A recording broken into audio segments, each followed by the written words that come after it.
this is basically our project. This is the first part of our project that helps in detection of whether the user has worn the helmet or not, and helps in detecting whether the user is having alcohol content in his mouth or not. So how it works is basically by this first part, that is the sending part, that will be that is the transmitting part that will be present in the inside the helmet unit, and this will be the receiver part that will be present in the bike unit to detect, to set if the bike can be started or not. So the first part, that is the helmet part, consists of these two sensors, primarily the MQ3 gas sensor and then the HCSR04 ultrasonic sensor. Now both of these are having separate works. The gas sensor will be detecting the presence of alcohol content in user's mouth over a certain threshold, and the ultrasonic sensor will be detecting the presence of any obstacle in front of it.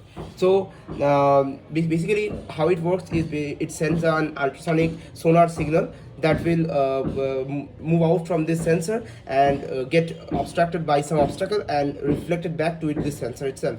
So the sensor, what it does is basically, according to our algorithm that we have uploaded in this Arduino, the sensor will be calculating the duration of time after which the signal that it has sent is returning to itself, and depending on the duration of time it will detect as in what distance the obstacle is present. So as you can see in our code, we have set two threshold over here. One is this proximity threshold, that is basically the threshold in which the obstacle or the user face should be present, that is basically set to 5 centimeters. Well, the unit doesn't come to play in this code, it is totally logical based. You can we will be able to see it further down in the code. And we have also set the alcohol threshold to be 500, so that is a value that the gas sensor will be capturing. So for now, let's just go into the serial monitor. As you can see, there is no presence of any obstacle in front of it, no alcohol in front of this sensor. So in that situation, let me just see what the thing reads.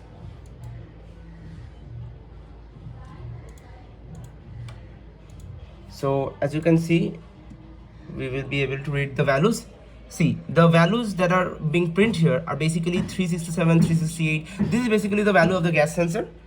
And we are not printing the value of the proximity threshold or the value of the ultrasonic sensor, because that is totally logical. We are just printing the value of the gas sensor to get the idea of what to set the alcohol threshold value to. So, and the small a that you're seeing is basically a signal. Now our project works in the way that if this helmet unit sends a signal consisting of the value small a to this receiver unit, the user will be able to will not be, if it sends small a, the user will not be able to turn on the bike, and if it sends a capital A, the user will be able to start the bike. So you can see that it is sending small a, that is, it's saying that you can't start the bike. Now why is it saying that? Because although there is no alcohol content in this sensor, but the user hasn't yet worn the helmet. Now let me just put any obstacle in front of it that will simulate the fact that the user has worn the helmet. Let me just place this obstacle right in front of it, and you can see suddenly the values turn into capital A. It was before that in small a, but then it comes to capital A. So that means that now the user can wear the helmet. Now let me just put some alcohol content in front of it. So we can just use some kind of like any alcohol content in front of it. For now I will be using medicine. Let me just put the phone down a bit. Let me just put some medicine that is alcoholic in nature on some tray, and then just bring it in front of this thing. Now you see, suddenly the value rises and it changes to small a. That is saying that the user now can't start the bike. So that is how it is working. And now let us just move on to the next part of the project. Let me just shut this off. Yeah. Now let us just connect this helmet the receiver part as well. Now you can see, just as I remove this obstacle in front of it, it suddenly turns into small a. And now let me just connect this receiver part to it.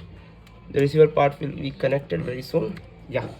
Now the receiver part is also connected. That means the Bluetooth module turns on. Here this Bluetooth module is also turned on. Now it will not show very soon. Let me just restart this thing one more time. That will make sure everything works perfectly. Now let us see, both the Bluetooth modules are turned on. Now what will happen is basically that the user hasn't worn any helmet, that is because there is no obstacle in front of this thing. So let us just keep an obstacle in front of it. You can see, just as I kept an obstacle in front of it, the relay is turned on and the LED is on. If you have paid attention to our project, it says that if the input of small a or capital A is sent to this, it will decide whether to turn on the LED and the relay or whether to keep them both off. So this is basically for simulating purposes. The LED is basically only for simulating purposes, that the thing is allowing you to turn on the bike or not. But the main thing is this relay. Now suppose where to put this in the bike. So the relay thing is having two ports over here. Now these two ports will be having a connection to the bike's key module. Now the key module, we all know, has two terminals. One is the positive terminal, another is a negative terminal. Now if the positive terminal is having a red wire and the negative terminal is having a black wire, just for reference I'm saying this, we will be connecting the ground terminal of the bike's battery directly to the key. That is how it is connected in all bikes. But the red part, that is the voltage wire, that is the positive wire, will be going through this relay. It will be going inside one pin and coming outside from the second pin and going into the bike's key module. Now if the relay is turned on, only then the key will be able to turn on the engine. And if the relay is turned off, the circuit will be kept broken. So the key, how much ever time you turn on the key, the bike will not turn on. So you can see, just as I remove this obstacle, this thing will shut off. So another thing, let us test the alcohol sensor as well. Let us just wear the helmet and see if the alcohol is detected or not. Let me just keep it for a moment. Our first check that we will be seeing only small a, but look at the values that it is reading right now. It is right now around 4, 13, 12, that much.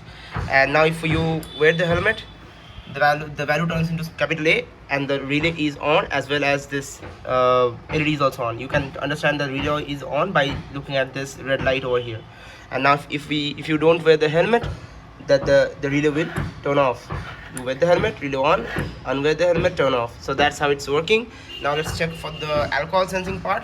Now this is a little bit tricky. The only catch over here is for demonstration purposes and also for real life purposes, the alcohol sensor can be used only for one time. Like for example, this is like for example, if you once are detected of having alcohol content in your mouth, then it will take a huge lot of time to reset back to the phase where it is not having any alcohol content remaining, because this is basically an analog sensor and a very sensitive one. So whenever the alcohol vapors arise, it just captures around it. So like it takes time to reset back. So let us just do it one time. We put the obstacle, that is we have wear the helmet, and the LED is on, that is basically the relay is on. That means you can just turn on the bike right now. But for example, after wearing the helmet, it checks for alcohol and it finds that you are having alcohol content in your mouth. So I put some sanitizer over here, I bring it to this alcohol sensor over here, and see, the LED is turned on off. So that is how it is working. It has captured totally the alcohol around it, so it will never turn on back. You can see the values has risen from 413.12 to 451, 450 this range. So that shows that we are detecting the presence of alcohol over here. Now if I come to the coding part, you will be able to see that I have set the alcohol threshold to be a value of 440, then the distance threshold to be a value of 5. So that is how it's working. 5 is basically the 5 centimeter part. I can show you this distance threshold, that is the proximity threshold is 5, that is over here. You can see that we have calculated the duration over here and then the distance in centimeter by this simple logic, and we have found that the distance centimeter is to be 5 to allow the user to like start the bike. So for that reason, here is this logic that if this centimeter is less than proximity threshold, and analog, that is basically the value that this sensor is reading is less than the alcohol threshold, that is we have set to 440, then only the user will be able to start the bike, or else not. Now even if you remove this thing from here, that means the alcohol has went away from here, right? But still it is not on. Basically you can see that the value is decreasing slowly, but like it's not yet totally decreased. And see, it is totally decreased now and it is turned on. So it will take some time to reset because the alcohol vapors will be present over here. So that is how it is working. Still it is detecting some presence of alcohol over here. So like it just sets and resets multiple times, but then it's now steady. You can see no alcohol. You have worn the helmet, it is on. You remove the helmet, it is off. So that's how the first part of the project is working. Let me go to the next part of the project. Now we have arrived at the second part of our project. This is the most interesting part to me because it involves some mobile communication and it's very interesting. So this is also having two parts over here. This first part is having an Arduino UNO, Arduino Nano microcontroller unit, and then we are having this the ADXL335 accelerometer sensor. We are having an LCD display which is connected to the Arduino via an LCD to I2C converter, basically this black one. The LCD display we usually buy in the market are 16 pins, but we don't have so much pins on the Arduino, so we have to convert those 16 pins output into a 2-channel communication, that is via I2C. Now we are also having a buzzer sensor over here that will turn on when the accident occurs, and we are having this button over here. So it is also connected to the relay, and the relay is basically connected in delivering the power to this Arduino UNO. Now the Arduino UNO is having the logic to call the user and send the SMS alert. Not the user, basically the emergency contact that you have set as your emergency contact in the Arduino UNO. Now this is the battery, the lithium polymer battery that is giving power through the relay to the Arduino UNO. How it works is basically when the accident occurs in this ADXL sensor, the relay will be set to high, and just when the relay is set to high, this power from the lithium polymer battery will be sent to this Arduino UNO, and the Arduino, as since the Arduino UNO will turn on, this SOS caller will, this SIM808 GSM GPS module, that is the SOS caller of our whole setup, will be able to call and send the SMS alert to the emergency contact. Let's just see one by one. Let's first create an accident in this ADXL sensor. We will be able to create an accident, simulate an accident by creating a jerk over here. Let me see if I can activate the jerk. So that didn't work. We have to give a huge impact. Now you can see the impact is calculated over here. Crash detected. Arduino is on via the relay, and anytime a call will be appearing on the user, on the emergency contact's phone. So we will wait for some time. You see the call came and cut off because it is basically set to a missed call, and anytime a message will appear over here. See, a text message from this SIM. We will disconnect the call because it is set to keep on calling time after time, so that the emergency contact gets alerted soon enough. So we will just press this buzzer to diminish this crash detected thing. You see, since I pressed the buzzer, it turned into be careful. We will be cutting the call, and you can see it just goes off that the alarm is turned off, and as well this Arduino UNO is also turned off as well, because the alarm went off. The relay is set to off, and the Arduino UNO is also off, so it will no longer call or send any messages.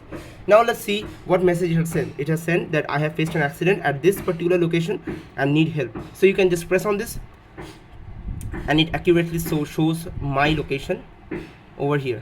Okay, sorry, yeah, over there. You see, it shows approximately the same location. The blue dot is basically the location that my phone is basically tracking, and the red mark is basically the location that this device is sending. So that's how it works. I can show you one more time. Let's just see. We will just create an accident, and it's, you see, it turns on.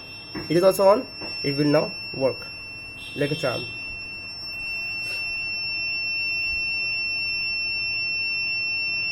So you see, the call is coming. It will cut off automatically.